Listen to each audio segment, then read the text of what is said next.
A downtown surprise, a Columbia credit union hit by a robber. Plus, the verdict is in for the Anthony Shigog murder trial. Plus, a Jefferson City manhunt follows an early morning shooting. KOMU 8 News at 6 starts now.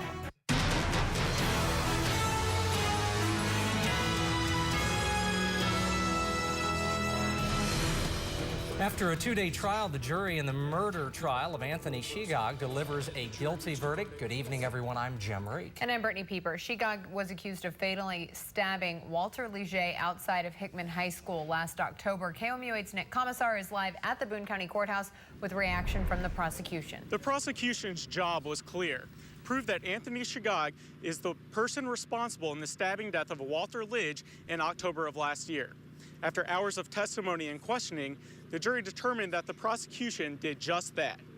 While no eyewitness evidence was taken into account, the prosecution says there is more than enough physical evidence to prove guilt. That included a knife with Shigog's DNA on the handle and Leger's blood on the blade. Ultimately, the prosecution is just happy to provide Leger's family some relief. They had to listen to their loved one, frankly, have his name dragged through the mud throughout the course of this trial. And, I think they're glad that this gives them some closure that they needed. Sentencing is set for November 2nd, and Jacobs says Shigog's violent past is going to play a role in what the prosecution aims for as punishment. Reporting live from the Boone County Courthouse, Nick Commissar, KOMU 8 News. A manhunt is underway after a shooting this morning that left one person hurt in Jefferson City. KOMU 8's Colin Ruane was live at the scene this morning and joins us now live with the latest details. Colin. Jim, the scene has calmed down considerably over the past couple of hours. The police tape that had lined the street is no longer there, but police tell me they are searching for two suspects, but don't really have much more information on the suspects at this point. Police responded to a shooting here at Pine Street just after 10:30 this morning. Now, they say the victim is a 23-year-old Jefferson City man, but did not give us a name of that victim. At this point, we don't know his condition either, just that he suffered from at least one gunshot wound before being taken to the hospital. I spoke to several neighbors who did not want to go on camera for safety concerns, but they told me they heard at least 2 or 3 shots and that it had happened very quickly. Early on in the investigation, JCPD also recommended 3 nearby schools go on lockdown earlier today out of precaution. We always want to do everything you can to safeguard, particularly the children in the schools there. The last thing we would want is an incident in the schools as a result of another incident.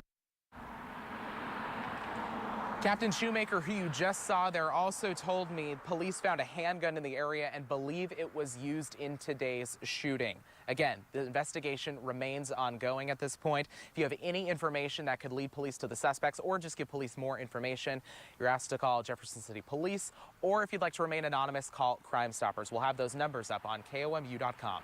Reporting live. All right, thanks, Colin.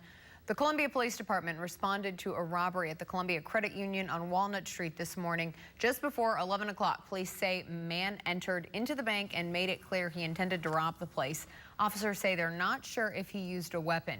Here is the surveillance photo CPD got from the bank. At least 4 people, including the teller, were there at the business when the robbery happened.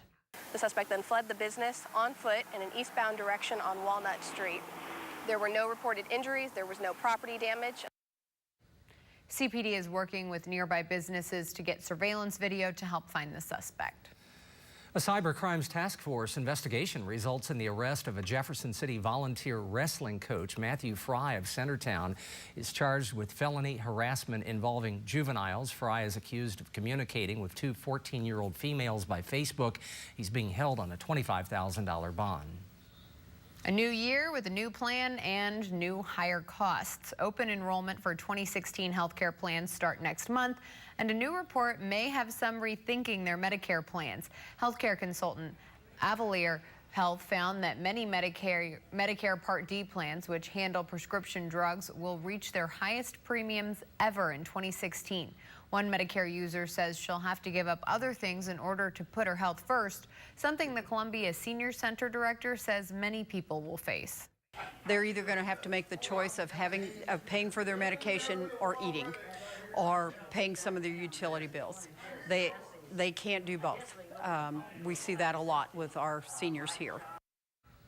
According to Avalier, the average premium increase for the top Part D plans will be about 8%.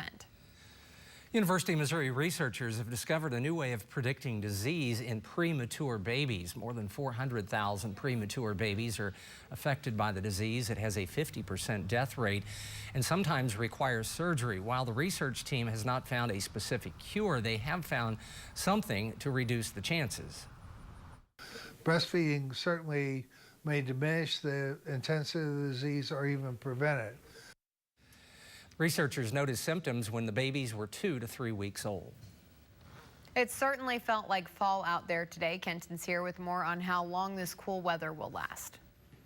Brittany, thank you very much. Good evening, everyone. We had beautiful blue skies out there, cool temperatures, and a light breeze as well. Well, right now looking at temperatures 68 in Columbia, 70 in Jefferson City, 69 at Boonville, and 67 in both Moberly and Mexico. 9 miles an hour are our winds. It's all from the north right now, or at least northeast for some of us as well, but they're going to be about 5 to 10 throughout the night this evening, already getting down into the 50s.